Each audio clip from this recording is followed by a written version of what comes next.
Hello to everyone tuning in and welcome to FidelityNext. I'm your host, Tamara Radachai. Today we're going to be diving into what the journey might look like for someone who wants to be an analyst. Our guests today had very similar starting points in their careers and have ended up working in two very different areas of financial services. Here with us today to share their thoughts on what it's like being a finance and investment analyst are Cody Fisher and Cam Bruce.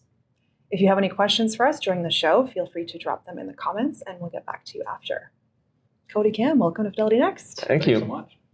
All right, let's start things off with what your journey looked like getting to Fidelity. Cody, let's start with you. Thanks. Yeah, I started at the University of Guelph studying economics and finance. And along the way, I had 4 co-op terms there. One of those was with Fidelity in the business unit support group in finance. And I was fortunate enough towards the end of my academic career to get a return offer for full-time, which I jumped all over, and that was about 3 years ago now. You've been here ever since? Yep. Yeah. Cam, what about you? What did yours look like? Yeah, mine was similar, well, a little similar, but also very different in some ways. So I went to the University of Toronto and also got a finance and economics degree, which is obviously very typical here, but I did not have 4 co-ops. I definitely bounced around for a bit, did the typical, summer jobs. Had a hard time finding internships for a while, and then had a few other places, and then didn't have anything lined up my last year, and then got very fortunate when I saw this job, and I applied to it, and made a good impression, I guess. And yeah, I've been here for this over 2 years now. So Cool. Yeah, not always a smooth road right out of school. No, definitely not. Mine wasn't so smooth either, so I get it. So what do you both do at Fidelity? If you want to just kind of talk us through the different departments you're in, because I know you're in finance, you're on the product team. So what that kind of looks like and what all the different areas within each one is. Cody? Yeah, for me, the business unit support group, I think in a nutshell, is really focused on supporting the firm's capital allocation decisions, which really means, in simple terms, supporting the firm's decisions around how it spends its money and why. There are a number of different teams in the finance group, though. So some of the others that do related activities, but not necessarily the exact same, would be the accounting team. So they're focused more on regulatory reporting and audit. We have the decision support team as well, which is focused more so on industry research and P&L reporting. We'd also have the data analytics team, which is really the owner of reporting KPIs across the firm and kind of building out the firm's more advanced reporting tools and data pipelines. And then I think lastly, we would have the tax team, which handles all of the tax filings and also focuses on regulatory reporting, but specifically for tax. So this is the corporate finance that kind of handles how the business spends its money. You got it. Cool. Cam, what about you? Yeah, so I work in products, like you said. Product is a pretty big department as well. So I specifically work on the ETF team, obviously in exchange traded funds. Mm-hmm. But there's a few other pieces there, and basically what we do is we launch, design the products, and manage the strategy surrounding that, and then sell the products. So I think the analogy that most makes sense for me is a technology team, you have an engineering team, and you have a product team that designs the website or designs the specific product for the customer, and that's kind of what we do.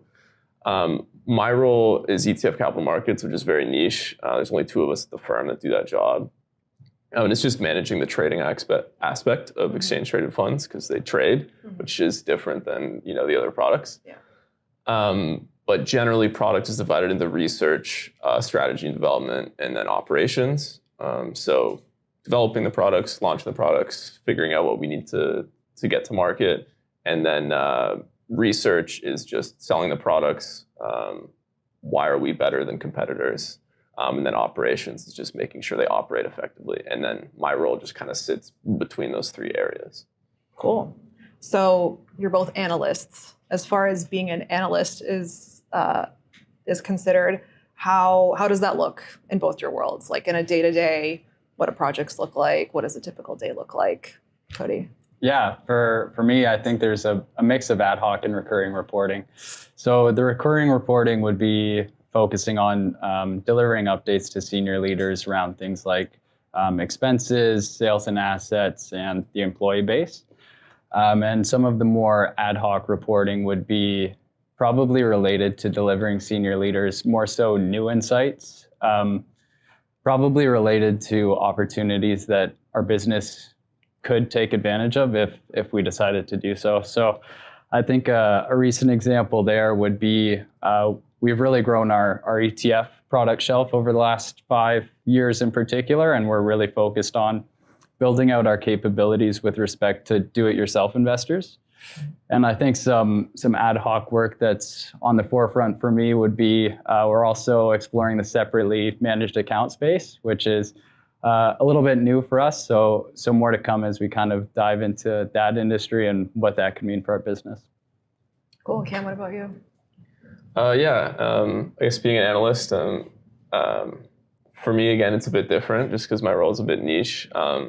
So I'm pretty tied heavily to the market, and because we want to ensure that our ETFs are trading appropriately, and we need to be apprised of any events that could affect our clients. So a lot of what I do is going to be helping clients trade, or providing commentary about trading and about the mechanics of ETFs, and then just being tied to the desk between 9:30 and 4 p.m. Just to make sure that everything's running smoothly, and if anybody needs help, we're there. And then on the research and development side, kind of the same, where you've got your recurring things that you need to do, and then you also have the one-offs, the ad hoc things that you need to do, which will be fun comparisons. What are competitors doing? How are we doing better? And sometimes we'll do specific cases to a client, like how does this product compare in terms of like liquidity, performance, structure, tax, all those kind of things. Although we would probably call the tax team for the tax one, but yeah, that's the same thing. A lot of analyzing, I guess, obviously. And what's your favorite part about all that? I like it. I like it when something fast-paced happens because of the nature of the job. Things need to happen on the fly, like being tied to the day-to-day trading. Things need to happen in an instant sometimes. And sometimes we work closely with sell-side traders, so the people who provide liquidity on our ETFs. And sometimes we need to do something for them. We need to do it for them really quickly. You don't have time to really think too hard about it, so you've got to really act on the fly. And I love that aspect of the job because can get the adrenaline going sometimes, and it's just thinking fast and getting something done. And especially if it has like a really direct impact on helping a client get a better fill, then that's pretty awesome. So. Working under pressure, under a timeline. Not many are into that. So we'll come back to that after, actually. But are there any projects that you have worked on sort of outside of your usual scope that are sort of fun or interesting? Cody? Yeah, there have been a number, but I think the one I have to point to is probably the Charitable Giving Committee.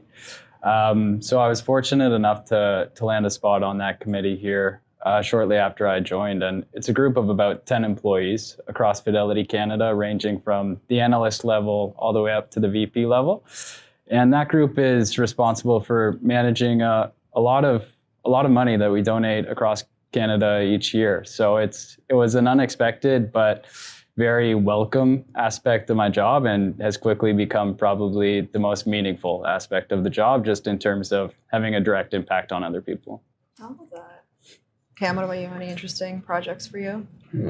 Definitely a few. Stuff like this is pretty cool, obviously, and getting to the money gains videos was something that we had done. Another thing too at Fidelity is we have a mentor match program for people internally that I think was really special, and I was able to partake in that and get connected with actually like our director of equity research, which was really awesome. She was fantastic, and I learned so much. And I think a lot of places it would be hard for somebody like me to connect with those people, and that became something that was really, really important. And just generally being able to do and have the opportunity to do things like this, even as an analyst or a younger employee, is pretty special.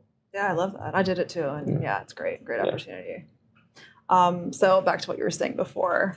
Apart from being really good at Excel, what would you say are qualities that someone who wants to be a successful analyst should have, kind of in both your worlds? Cody? Yeah, for me, with respect to finance, I think what I notice amongst my senior leaders is they all have a really strong opinion on why the business is operating the way that it is right now and how it should operate in the future. So over the course of my career, I think the focus for me is to really develop my own opinion on our business and the actions that it should take in the years ahead. And I think if you focus on that for, 10, 20, maybe 30 years, eventually maybe you become one of those senior leaders. I love that. Cam, what about you? I think as we're kind of at the intersection of like sales and investment management in a way, I think it's probably having a good combination of just general technical skills as well as client-facing skills. So just being somebody who's a good jack of all trades is definitely something that is important, and just being able to do complicated things, but also needing to explain them, because that's the important thing, because you can have the best fund in the world, and if you can't sell it, nobody's going to buy it. So I think some people skew one way or the other, people who can really chat it up and people who can really get in the weeds, but you need to have a combination of both to be successful, I think. So. Love it. And as you look forward to, I guess, where you're going in your careers, what's something that you're excited about or looking forward to? Cody? Our business is definitely growing and expanding into new areas of the asset management industry. So I think for me, what I'm interested in and focused on is, as our business is expanding into new areas, developing my own subject matter expertise with respect to those areas, or in other words, just trying to grow my own understanding of the industry alongside our business. Cam, what are you excited about? I would say very similarly, definitely along the same lines. Just look forward to learning more, and the industry is evolving pretty quickly, and just being able to develop your own kind of level of knowledge and be a part of things. And especially for us, as you progress your career, that'll mean driving, investment decision making, or for you, like capital allocation, and that's pretty cool to be able to drive something like that at a firm. So definitely look forward to the opportunity of potentially doing that. Yeah. So speaking of looking forward to all the students or young people kind of going in the same direction as either of you on the business economics side, what's a piece of advice that you have for them, Cody? I think your ability to define the job that you want is going to be really important to your job search, particularly given how broad and diverse the finance and asset management industry is.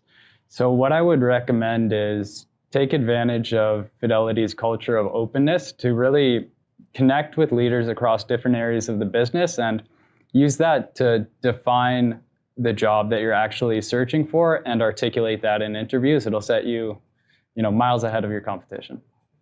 Great. Cam, what are your words of wisdom? I would say just try different things, and again, along similar lines, like just get to a point where you can feel comfortable with exactly what you want to do, and that might take a really long time, and sometimes it does, but just making sure that you're speaking with different people who do different stuff, and some people find what they want to do at 18, some people don't, and just keeping an open mind and learning as much as possible, and then that lets you narrow down your search and actually be where you want to be faster, because I think sometimes people will get into an area not really put that much thought into it, like put a lot of thought into why you want to be somewhere. And I think the way you do that is trying different things and getting different perspectives. Yeah, and it's about the process, right? Mm-hmm, exactly. Great. Well, thank you both so much for coming here and joining us. It's been lovely chatting with you. Thanks so much. Thanks to everyone who tuned in for joining us on today's episode of Fidelity Next. If you want to catch a replay of this episode, you can find it on Fidelity Canada's YouTube channel under the FidelityNext playlist. Or if you prefer to just listen, you can find our past episodes everywhere you get your podcasts, including Apple and Spotify. Thanks again for joining the discussion today, and we'll see you on the next episode.